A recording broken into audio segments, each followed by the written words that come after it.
va bien. Tu es de là où? Tu es de là où? Suisse. Tunis. Suisse. Suisse. Ouais. Tu as quelle nationalité? Quoi? Tu as quelle nationalité? Moi, j'ai 20 ans. Tu es marié ou célibataire, Alice? Je suis mariée. Marié. Oui. Tu as des enfants, hein? Moi, oui. Combien d'enfants, hein? 5. 5 enfants, 20 ans. Eh. Et toi, tu as consommé des...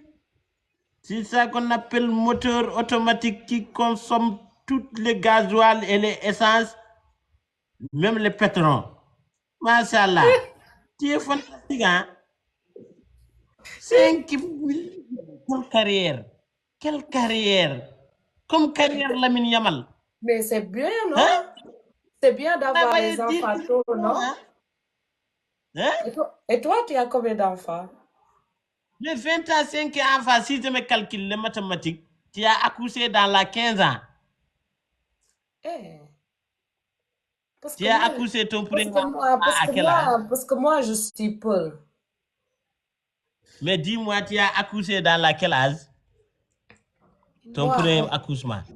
À 14 ans. 14 ans, tu accouches les enfants. Oui. Et les hommes qui t'a enceinte à 14 ans, là, il a sorti au prison? C'est mon mari. Il t'a bandiagalé à l'âge de 14 ans. Je t'ai dit, moi, je suis Paul. On se marie tôt. Même si tu es là, tu pouvais mourir. Non, comment mourir? Je suis une femme, non? Une femme. Tu divorces ton mari, ça s'écrit dans la Coran. Non, on n'est pas divorcés. On s'est fâché. Oui, un problème, on s'est fâché. J'ai appelé la police, je l'ai fait sortir de la maison. Qui t'a amené à Suisse? Qui, moi? Oui. Mon mari? C'est lui qui t'a amené là-bas? Oui. Et tu vas avoir un problème avec lui, tu appelles la police pour lui sortir de la maison? Oui, parce qu'il a fait quelque chose. C'est ça qu'on appelle traiteuse. Tu es traiteuse, mademoiselle. Tu es une traiteuse. Avec tout le respect que je te donne, tu es une traiteuse. C'est ça qu'on appelle bel habillage, mauvaise moto. Mademoiselle, tu m'as déçu. Non, tu ne peux pas dire ça parce que tu connais pas qu'est-ce qu'il a fait. Écoute. Non, quand je me parle, tout le monde tu connais pas qu'est-ce qu'il a fait. N'importe quel problème, vous pouvez le gérer entre vous. Parce que si tu ne penses pas, même si c'est un seul jour, il a fait des efforts pour te rendre heureux. Et pense à ce jour, s'il a fait le problème, il arrange entre vous. Même moi, je l'ai rendu heureux. Même moi, je l'ai rendu heureux. Donc, il ne faut pas dire ça. Tu connais pas c'est ça le rendement de la heureux? Tu lui fais sortir dans son propre maison? Tu connais pas qu'est-ce qu'il a fait? Explique qu'est-ce qu'il a fait. Non, c'est grave. Je ne peux pas le dire ici. Il t'a trompé? Tromper, c'est pas grave. Il a tué ton grand-mère? C'est très grave. Je ne peux pas le dire. Il ne fonctionne plus? Non, c'est pas ça. Il a fait, mademoiselle, dis-moi, je suis d'un kumpo. Non, d'accord. Mais moi, c'est dangereux de le dire ici dans le live. C'est très dangereux. Ok, explique-moi. Tu peux parler Peul? Peul, cédé. Ok, hal, ko wadi? Gorko ma wadi? Non. Minanani pular Olof. Lu mu def sa jëkkër? Non, li mu def mënuma ko wax. Non, waxal dang koy wax nag. Yow yaa wax am ngeen problème. Man yëguma woon am ngeen problème. Yow yaa ma wax am ngeen problème. Kon nag ma wax problème bi nan la? Non, dafa graaw. Loolu dafa graaw. Ok, bu dee TikTok ngay ragal, TikTok déggul olof. Non, du kon TikTok wax ko ci olof. même daa am ñoo xam ne dañuy déglu live yi. mais waxal ñu dégg lan moom lan la def. mënul def lu ñu deful mënul def lu ñu musul dégg. laay fii loo def da ngay defaat rek. non loolu dafa grave c'est très grave non. dafa rey sa rakk wala sa maam wala daa rey nit.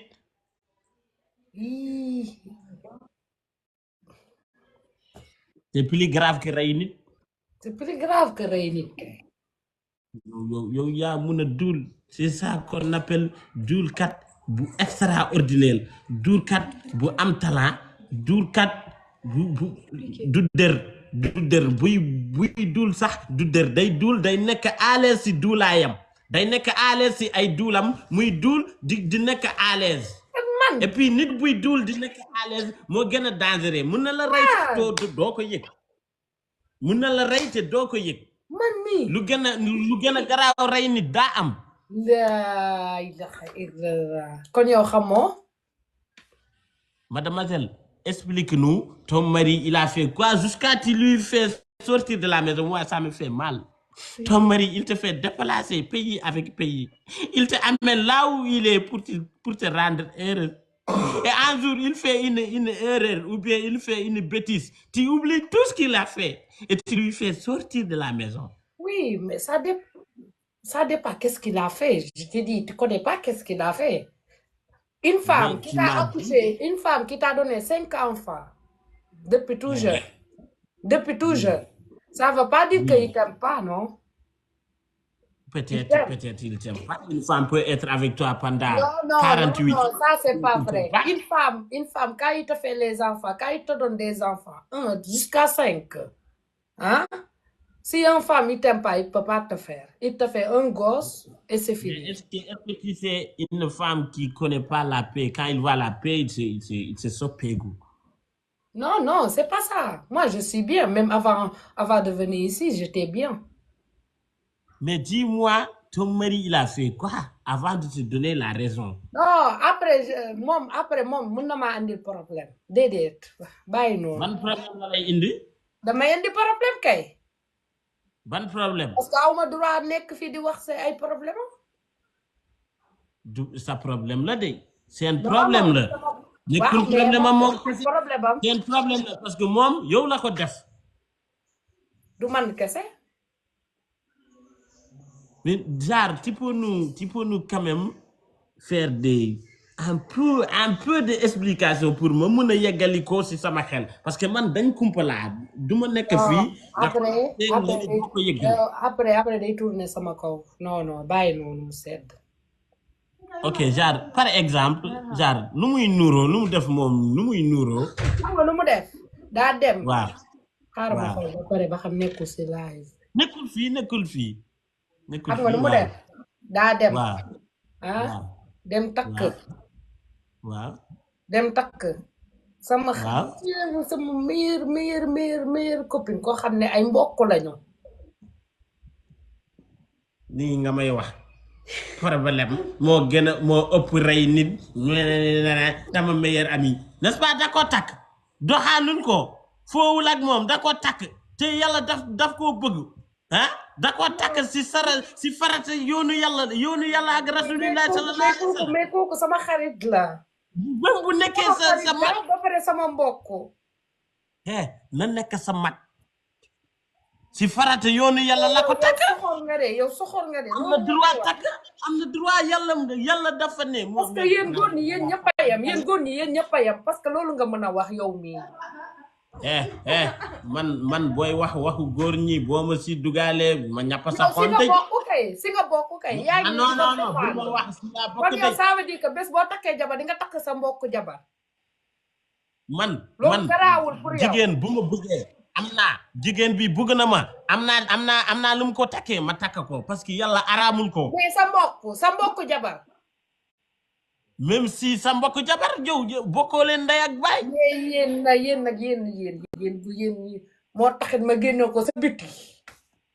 loolu. waaw pour ça moom def na lu ëpp lool si bànneex def na lu ëpp lool si bànneex parce que gis la takk la mu dem mu yóbbu la fu mu nekk mu jox la ngay lekk mu jox la ngay naan mu jox la kër nga nekk ak moom loolu pourtant bànneex boobu moo ëpp métit bi ngay wax far force la dafa ma koy jox far force su neexoon moom su neexoon mu dem mu takk sa xarit bi ngay wax moom mu bàyyi la fi nga nekkoon et puis doo ñëw Suisse ndax nga génnee ko kër mais moom indi na la fi mu nekk parce que man ba may takk parce que man duma dof duma ngaaka ba may takk damaa takk si ay këyit ay papier yu leer comprendre takkuma falaa nii doo tubaab mais takk na ma si farata sunna mu xam ne takk na nga foog nii mun ngaa war a def loolu non bokkuñu diine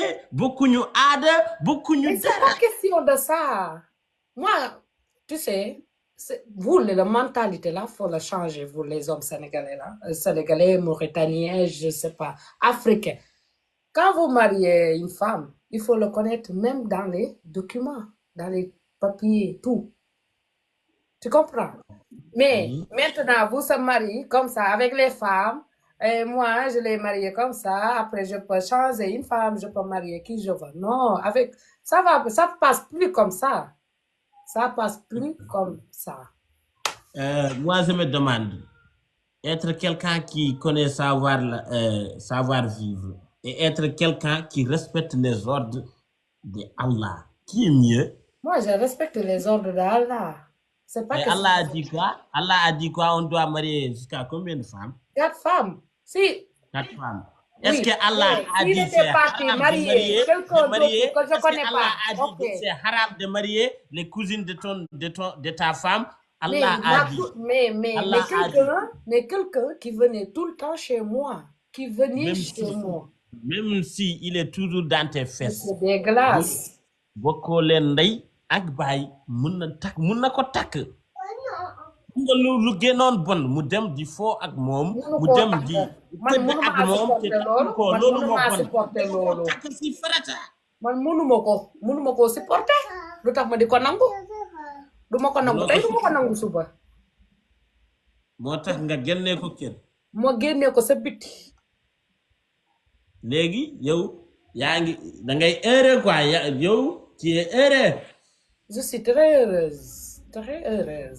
xëyuma liggéeyuma gontuma non ku ñëpp xoonam nga ku soxor nga ku iñaan nga ku yéena ma ko yéen góor ñi ku soxorul ak yéen doo leen ko respecté dañuy soxor iñaan soxor bay bëgg a dee parce que baax ba de trop ku baax ba trop ngeen def ko li nga def sa jëkkër bi di nga gis si say carnet di nga ko gis balaa ngay dee moom li ma def moo koy gis pas man parce que xam naa ne trop tard day retourné waat ak i jooyam defu la dara moom dara la def waaw loolu nga mën a wax parce que yow góor nga loolu nga mën a wax parce que yow tamit xam naa ne loolu ngay def léegi xaaral les commentaires est-ce que son mari il est fautif de se marier avec sa cousine ou bien sa cousine de la cousine avec ma cousine il est fautif il n'est pas fautif. Il l'a marié parce qu'il l'aime. Ils sont dit non. Tout le monde dit non. Oui. Non. Oui. Ils sont dit non. C'est normal. Non. Parce qu'il n'a pas fait des choses haram avec lui. Il l'a marié.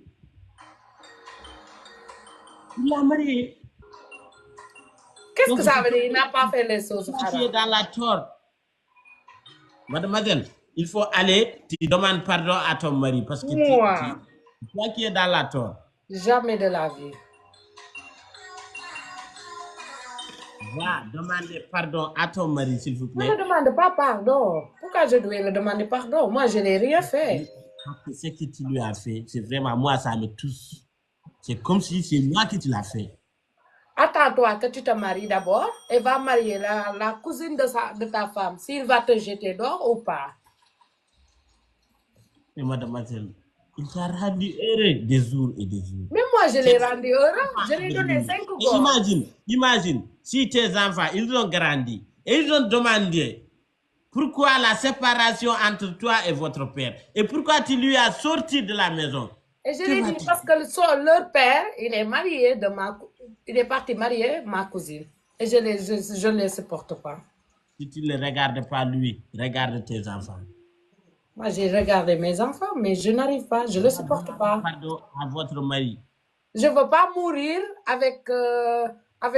je veux pas mourir tôt maintenant. J'ai des enfants, je ne veux pas mourir et de le voir, de partir dormir avec ma cousine de revenir. Ça, je ne le supporte pas. Et si je vais continuer comme ça, de le laisser comme ça, je n'arrive pas et je vais mourir. Et qu'est-ce que je vais faire après? Mes enfants, qu'est-ce qu'ils vont faire? Ça ne te plaît pas, n'est-ce pas? Non. Mais tu pouvais quand même le régler en autre manière, mais pas comme ça. Mais je l'ai réglé. On n'arrive pas, on ne tombe pas d'accord. C'est mieux de. Moo gën ñuy xeex chaque jour si biir kër gi non. Xale yi di si teg seen bët seen yaay ak seen papa di xeex chaque jour ndax benn affaire. Wala defar ay papier, jëndal la ay yére, jëndal la ay valise, defal la sa passeport. léegi loolu man loolu sama yoon nekk si loolu du dara si man. loi bi ngay wax budul woon moom doo toog si loi boobu doo gis police bi ngay woo doo leen gis. waaw man tamit moom tamit bu doon woon man souffrir di macc ay matt di taxawaalu si godron bi di jëndee madd 100 francs 200 francs ak 20 francs foofu nga doon nekk. d'accord moo ma gënal la dindi si loolu ñu indi la fi nga nekk ay loi. moo ma gënal traumatisme yi ma teg. ma toog foofu comme ni nga wax jaay mango moo ma gënal da ngay bañ lépp lu mu am nga bañ ko bu la defee loolu n'est-ce pas nga jël say bagage nga delluwaat Sénégal ndànk ba nga am beneen góor mu indiwaat la mais moom moo la fi teg fi ngay toog nii moom moo la fi yow doo sax rus taxaw nii naan dama heureux dama nii na yow yàlla na la yàlla toroxal bi nga toroxee sa jëkkër bi man nii xamuma ko wallaay merci na ma torop yow xoolal bu ma jaxasee nit ñi sa jëkkër bi le toroxation bi nga toroxal sa jëkkër que jeeti toroxal comme ça parce que c'est ça qu'on appelle le vol de confiance les trahisons proches. Elle est imbécile, cette femme. Voilà,